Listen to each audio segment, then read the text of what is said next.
그리스도의 고난에 동참하라 라는 제목으로 하나님 말씀 증거하겠습니다. 여러분 혹시 교회 다니면서 혹시입니다, 혹시 요새 우리 목사님 왜 저러죠? 라고 푸념해 보신 적 있으십니까? 대답하지 마십시오. 대답만 하는 얘기입니다. 여기서 대답하면 먼저 이렇게 한 대를 딱 했기 때문에 충격이 더 커집니다. 저는 있습니다. 저는 청년회 때입니다. 청년 때 조교교회 다녔는데 나훈영 감독님이 설교를 하시는데 그저 설교가 11조에 대한 설교였습니다.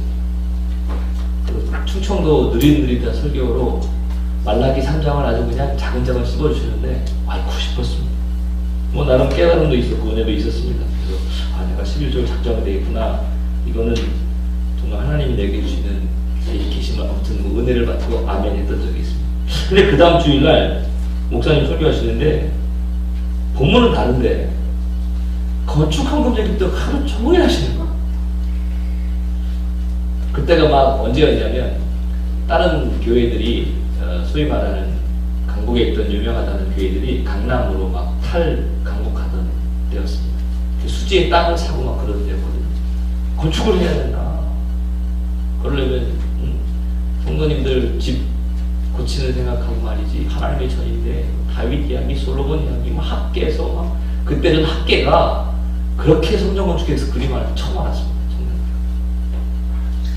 뭐 감사, 왜 이렇게 성전 건축한다는데 어떡하겠습니까? 건축한 거, 뭐 좋은 말이니까 아멘 했죠. 셋째 주에 그때 또 본문이 또 다른 건데 감사헌금 얘기를 그렇게 또 하시는 겁니다. 와, 뭐 감사하는 데야 뭐 이혼도 할 수 있으니까 수긍은 했지만 영 마음이 좀 왠지 모르게 짜증이 좀 나기 시작했습니다. 거기까지는 견딜만 했어요. 왜? 우리는 3세번이니까. 근데 넷째 주에 선교헌금 얘기를 하시는데 건축한다고 선교 안 하면 안 된다.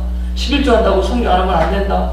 뭐 약간 뭐 난감리에 시작해서 선교 공문을 시작돼서 뭐 그냥 예배 딱 끝나고 저희 청년부가 모여서 청년부 다락방 같은 거 집이 있었거든요.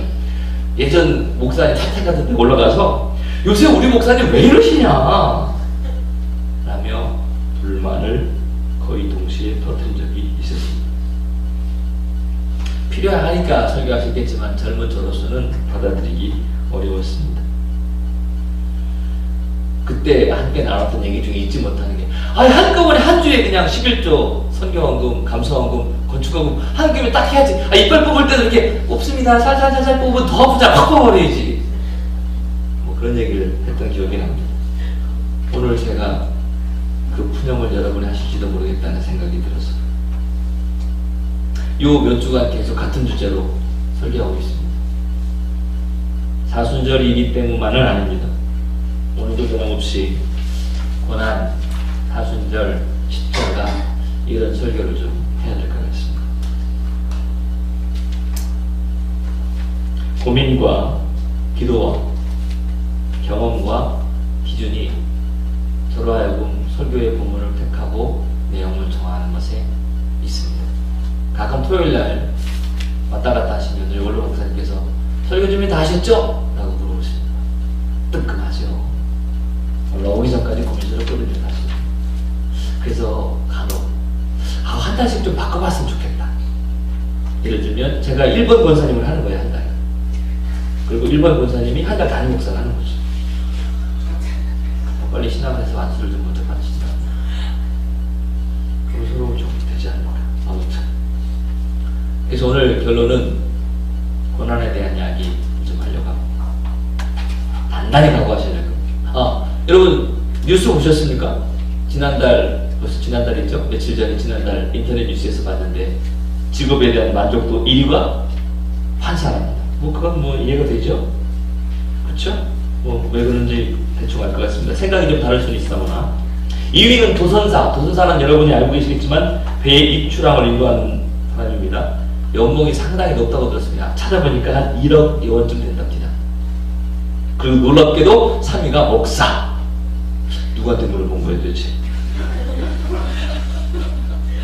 온도 차이가 좀 나더라고요. 목사님을 만나서 얘기하는데 누구한테도 어떤 표본 집단을 랜덤으로 한 거야? 뭐야 이거? 이러시면서 저는 응답을 안 했습니다만서도 3위가 목사.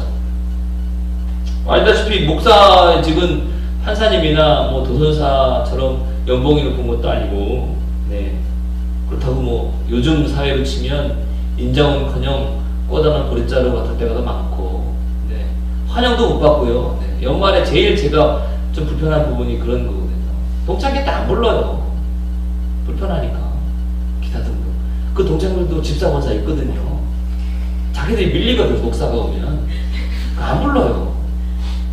거기다가 편하지가 않거든. 모이는 장소를 바꿔야 되거든. 거기까지 내가 또 대리까지 다 불러주거든. 딴짓을 못하거든, 공식적으로. 그러니까 아주 그냥 이제 경제적으로도 뭐 아다시피 목회자가 돈을 버는 건 아닙니다. 넉넉하게는커녕 기본적인 삶을 혹은 그 이하의 삶을 많은 분들이 그렇게 지내고 계시죠. 근데 제가 보니까 공통점이 있어요. 판사와 도선사와 목사의 공통점이 있어요. 그게 뭐냐면 길을 인도한다는 거. 판사는 사회에서 법이라고 만든 정의, 모든 대다수의 사람들이 따를 수 있고 따라야 하는 기준을 만들어서 기준을 가지고 사회의 정의를, 그러니까 사회가 나아가야. 마찬가지로 배가, 우리 그 세월호 올라와서 반잠수함이라고 하는 그 배가 목포신항까지 들어올 때 어느 정도까지는 와서 도선상 탔잖아요. 그 이유가 뭐냐면 물이 올라차 있으니까 그렇지 바닷속도 굴곡이 져 있고 길이 있거든요. 아다시피 그 길을 자기의 경험과 지식과 기술로 이끌어가는 도선사. 목사는 뭐 말할 것도 없이 말씀으로, 기본으로가 아니라 복음으로, 하던 대로가 아니라 말씀으로 이끄는 거죠. 그래서 이 진리를 따른다는 것이 얼마나 귀한지 다시 한번 느꼈죠. 사실 처음에는요, 신학교 막 들어갈 때 영적인 권위, 저희 때만 대단했거든요. 목사님 신방에서 남기는 밥은, 그때는 왜 그랬는지 꼭 한 숟가락씩 남기면 큰아들이라고 제가 다 먹었고, 제가 싫었거든요. 그게 목사님이 드시던 밥은 남기면 안 된다고. 그게 뭐라고. 그걸 또 다 먹고, 목사님 지나가 막 떠들다가도, 우리 왜 공간 같은 데 들어오다가 막 웃고 깔깔거리고 떠들고 들어오다가도 저 끝에서 누가 이렇게 기도하고 있으면 쉿! 조용히 해! 기도한다! 이러고 조용히 있잖아요. 우리가 막 떠들고 있다가도 목사님 들어오시면 가만히 싹 있는 거죠. 마치 저승사자로 것처럼 가만히 걸리지 않으려고, 이렇게 드러나지 않으려고 그러고. 지금은 뭐 나야! 오셨어요? 그러면 계속 이렇게. 그래서 영적인 권위라는 것에 대해서 생각을 많이 했는데, 잠깐 이야기하자면 이 영적인 권위는, 여러분, 영적인 권위는 눈에서 레이저가 나온다고 영적인 권위가 있는 게 아니죠. 딱 쳐다보면 보여 보이네 보여, 이렇다고 영적인 권위가 있는 게 아니라, 영적인 권위는 루터만이 이야기한 게 아니고요, 어거스틴 때까지 올라가야 합니다. 하늘의 도성, 땅의 도성, 여기서부터 이제 나뉘었거든요. 고백록에서. 그 영적인 권위는 어디 있느냐? 하늘의 도성에 있고, 그 하늘의 도성을 대신 맡겨진 사람들이 있으며, 그걸 맡은 사람들이 하나님이 대신 준 직임이 있다. 그래서 사실은 목회자라는 이 목사, 담임 목사 혹은 자기가 맡고 있는 이 직임에서 영적인 권위가 있는 거지, 눈에서 레이저 나와서 다 하는 얘기 아니란 말이에요. 그러면 번지수 잘못 찾으신 거죠. 미아리로 가야죠. 그럴 거면. 이런 걸 보면서 처음에 신학교 갈 때, 와, 눈에서 막 신학교 졸업하면 레이저 나가고 다 스캔 되는 줄 알았거든요. 그런 게 아니더라고요. 그러면서 깨달은 거, 아, 그렇구나. 복음으로, 진리로, 말씀으로 성도들을 하늘 앞으로 인도하는 자구나. 사순절 5번째 주일입니다. 사순절은 주님의 십자가의 길을 묵상하는 절기고요. 십자가의 길을 묵상한다는 것은 주님이 가신 그 길을 내 삶에서 실제화시키는 거죠. 어떻게 해야 우리 마음 가운데 예수님의 그 걸어가신 십자가 지심이 실제화될 수 있을까요? 그 십자가 속에는, 예수 그리스도의 그 십자가 속에는 한이 없고 끝이 없는 하나님의 사랑이 있고요, 예수님의 순종이 있고요, 우리의 죄됨이 있습니다. 그걸 나타내는 가장 엑기시드된 성경 구절이 오늘 읽은 본문입니다. 로마서 5장 8절. 우리가 아직 죄인 되었을 때, 우리는 죄인인 거죠. 십자가를 바라보시면서 예수님의 고난뿐만 아니라 우리가 죄인임을 바라봐야, 우리가 아직 죄인이었을 때 그리스도께서 우리를 위하여 죽으신 것. 겟세마네 동산에서 아버지, 할 수만 있거든 이 잔을 내게서 옮겨주십시오. 저 십자가 지기 싫어요. 그런데 내 뜻대로 마옵시고 아버지 원대로 없어서 순종이 있죠. 그리스도께서 십자가에 죽으신 것, 순종이 있죠. 그 다음에 하나님께서 우리에게 대한 자기의 사랑을 확증하셨느니라. 그 십자가에서는 하나님의 사랑이 있죠. 보고 느껴지십니까? 나의 죄된 부와 예수 그리스도의 순종과 하나님의 사랑하심. 이 세 가지를 내 삶에서 어떻게 적용시키고 살 거냐, 이것 말이죠. 제가 아까 얘기한 세 가지 중에 먼저 생각할 게 이겁니다. 우리는 십자가를 바라보면서 나의 죄됨을 봐야 합니다. 마치 빛이 들어오면 먼지들이, 티끌들이 보이는 것처럼 십자가를 바라봐도 밋밋하다면 우리에게 신앙이 있는지 혹은 내 믿음이 좀 이상해져 있는지 무뎌져 있는지 봐야 합니다. 마치 감기에 걸리면 맛을 잃어버리는 것처럼 신앙의 병에 걸리면 신앙의 맛을 잃어버리는 거죠. 십자가를 바라보면 죄악에 물들고 무기력하고 무능한 우리의 모습을 보게 됩니다.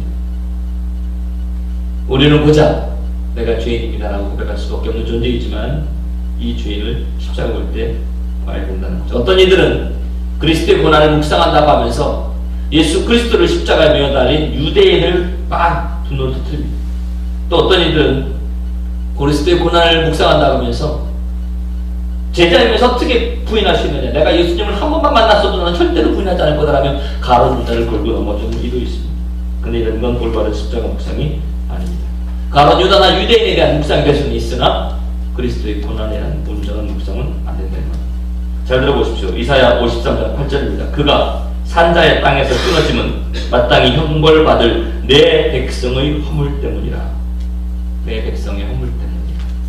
저와 여러분의 허물 때문에 예수 그리스도께서 십자가를 주신 거죠. 내 백성의 허물. 이걸 알면, 십자가를 보면서 내 죄를 알면 그렇게 우리가 고개를 빳빳이 세울 수 없지요.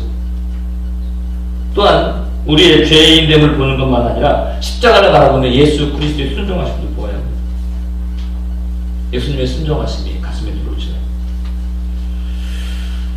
우리를 위해 죽으심으로 그 얘기입니다. 엄밀히 말하면 신앙생활이라고 하면 순종의 생활이라고 해도 틀리지 않습니다.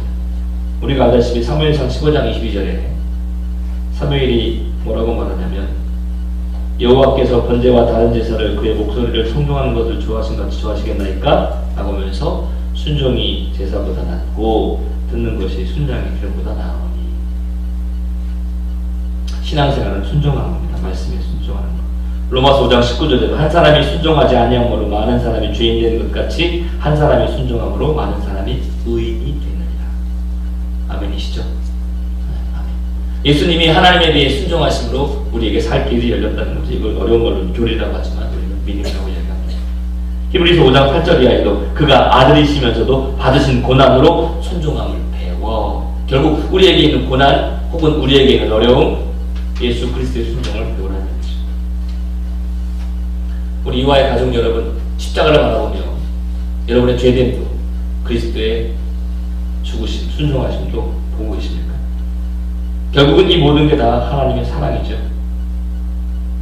십자가 안에서 무능력하고 무기력하고 죄에 속한 인간을 위해 자기의 공동됨을 취할 것을 여기지 아니하시고 죽기까지 심판의 자리에 배있어서 고난당하신 참 하나님의 사랑을 보게 됩니다.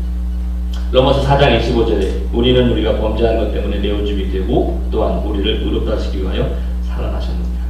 예수는 우리가 범죄한 것 때문에 내어줌이 되고 우리를 의롭다 하기 위해서 살아났다는 거죠.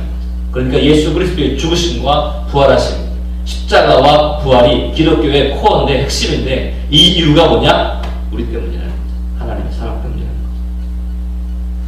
여러분, 예수님은 말씀 한마디로 물을 포도주로 만드실 수 있는 분입니다. 떡과 물고기 조금 가지고 수천 명을 먹이시고도 12광주를 남기시는 분입니다. 12의 혈루증을 앓던 여인도 옷깃만 스쳐도 낫게 하시는 분입니다. 물 위를 걸으신 분이고 하늘을 다스리시는 분이고 자연을 넘어서서 인간의 마음까지도 지키시는 분입니다. 그분이 왜 십자가에 달리셨을까요? 말씀으로 천지를 주신 그분이 왜 인간의 조용을 듣고만 계셨을까요? 여러분, 이 사순절 어떻게 지나고 계십니까?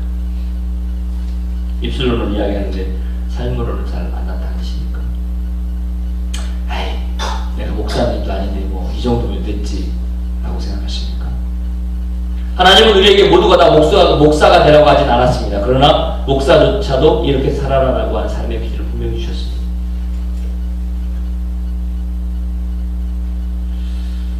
그렇다면 고난에 동참한다는 게 뭘까요? 그쵸?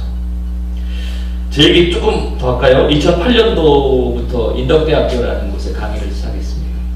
그때만 해도 뭐 인덕대학교 그렇게 썩 좋은 대학이 아닙니다. 지금도 스카이나 뭐 서성한, 준경외시, 건고로 뭐 이런 것까지는 아니어도 서울에 있고 3년제 과정도 있고 4년 심화 과정도 있어서 네, 그렇게 인기가 없는 학교는 아닌데 아무튼 그 기독교이라는 과목을 강의했습니다.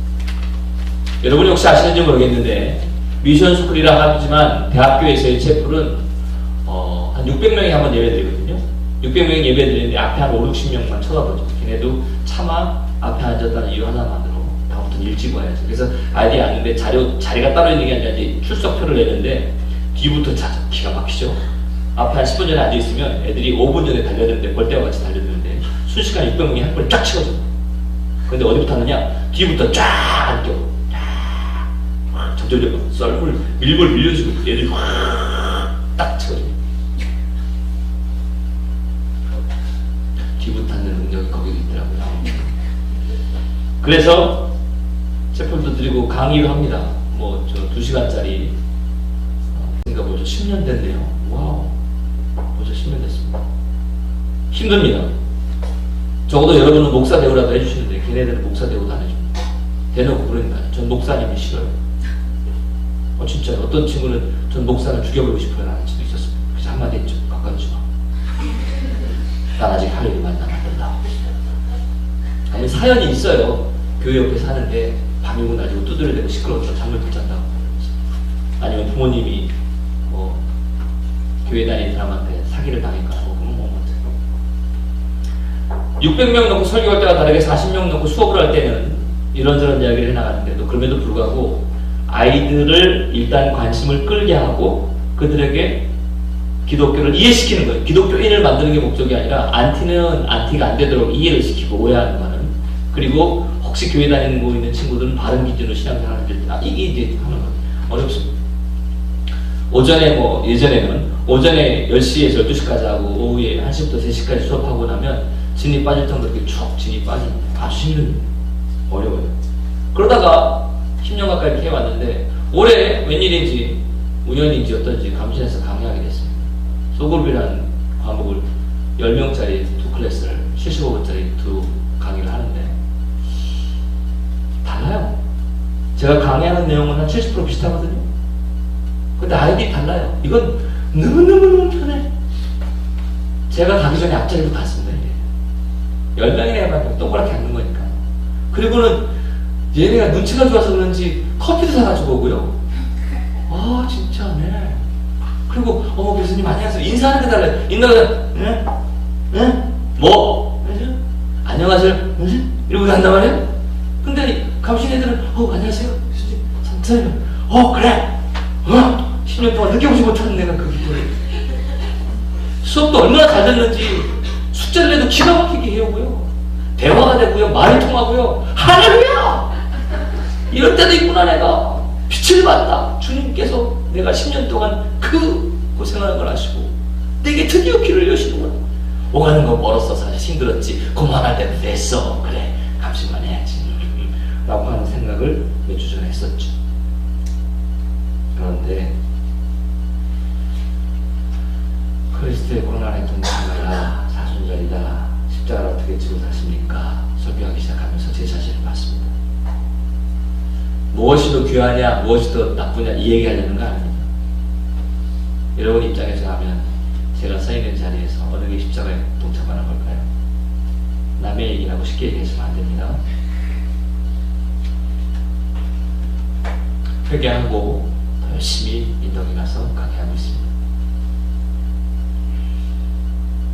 우리는 그리스도의 고난에 참여한다 라고 말하면서 내가 하고 싶은 것 적당하게 한다. 그러고는 성경에 나와 있는 말로 기가 막히게 합리화시키죠. 사실 제가 신학교 시절 세상이 감당하지 못할 사람이라는 표현 참 좋아했습니다. 멋있잖아요. 세상이 감당하지 못할 사람 얼마나 멋있습니까? 정말 졸업하면 눈에서 레이저 나오는 줄 알았거든요. 수만 되면 벌떡벌떡 일어날 줄 알았거든. 안 되더라고. 세상에 숨기지 못할 강한 성공의 길을 걸으면서 고지에서 큰 영향력을 발휘하는 그럭저럭 멋진 목사가 돼서 괜찮을 것 같았거든요. 더군다나 성경에 있는 표현이니까 나의 욕심을 값싸게 포장하기에도 충분히 좋았습니다. 정말 그랬습니다. 근데 시간이 가면 갈수록 이거 아닌데 라는 생각이 들었습니다. 이게 세상이 감당하지 못할 사람, 이게 아닌데 라는 생각이 들었습니다. 정말 그랬습니다. 저보다 수없이 많은 목회적 경험이 있으신 선배 목사님과는 견줄 수도 없을 뿐더러 제가 이화에 와서 우리 이정희 목사님 뵐 때, 또 성도님들을 뵐 때 그 성도님을 대하고 해오던 분대로 목회하려고 했을 때 제가 느낀 생각과 제가 느낀 경험은 나름 목회 열심히 한다고 했고 최선을 다한다고 했고 정말 같지 않게 좀 한다고 했는데 그래서 계속 고민하고 기도하고 과정 지나오면서 깨닫고 알게 되고 감사하게 되고 하다가 여러분 아시겠지만 수요일날 믿음에 대한 설교를 하는데 히브리서 11장 얘기를 하면서 다시 한번 무릎을 딱 치게 됐죠. 세상이 감당하지 못하는 사람은 강하고 큰 영향력을 발휘해서 한마디로 성공해서 뭔가 좀 보여지는 게 있고 잡힌 게 있고 드러낼 수 있는 거 있어서 하는 자가 아니라 눈에 보이지 않는 뭔가를 가지고 오히려 눈에 보이는 것들을 부끄러워하게 만드는 그런 자구나. 눈에 보이지 않는 하나님의 나라를 꿈꾸며 하나님의 일을 감당하는 그런 자구나. 내가 고작 믿음을 가졌어가 아니라 내가 무려 믿음을 가진 자구나 라는 생각을 하게 되었습니다. 제 얘기에서 다시 본문으로 돌아오겠습니다. 우리가 아직 죄인이었을 때에 그리스도께서 우리를 위해 죽으심으로 하나님께서 우리에게 대한 자기의 사랑을 확증하셨습니다. 그 사랑 받고 계십니다. 저나 여러분이나 믿음의 많고 적음의 차이는 있을 뿐이지. 그런 관점에서 우리는 모두가 다 그리스도의 고난에 참여하는 자들인데 어떻게 참여하고 계시냐 이 얘기입니다. 목사님 어떻게 해야 되죠? 라고 생각이 드신다면 제가 간단하게 몇 가지만 권면해 드리겠습니다. 왜냐? 저는 판사, 도수사, 다운 목사니까. 첫 번째, 다음 주에 있는 고난주간 저녁 기도 한번 다 해보십시오. 아마 하나님이 여러분을 초청하는 자리일 수 있습니다. 제가 설교 오래 할 생각 없습니다. 여러분이 그냥 하나님 앞에 정말 진심되게 간절히 기도하는 시간이 되도록 준비만 한다는 겁니다. 그거 알아야 합니다. 우리의 몸과 우리의 삶은 관성이라는 게 있습니다. 마치 물리에서 나오는 관성의 법칙처럼 안 하던 걸 하려고 하거나 익숙하지 않을 뿐만 아니라 이상하기까지 합니다. 그렇기 때문에 결단이 필요하고 힘이 필요합니다. 옆에서 도와주는 사람이 있어야 합니다. 속장님들 부탁드립니다. 그래서 특성도합니다.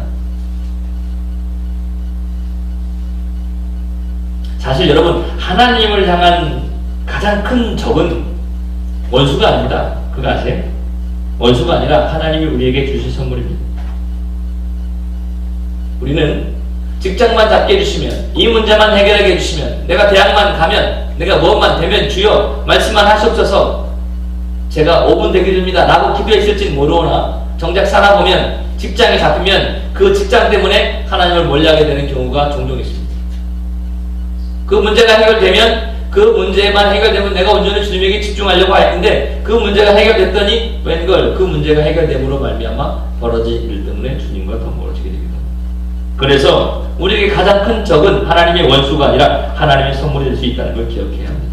또한 가장 치명적인 욕구는 악을 바라고 죄를 저지르고 음란함을 자행하고 누군가를 살인하는 이런 죄가 아니라 단순히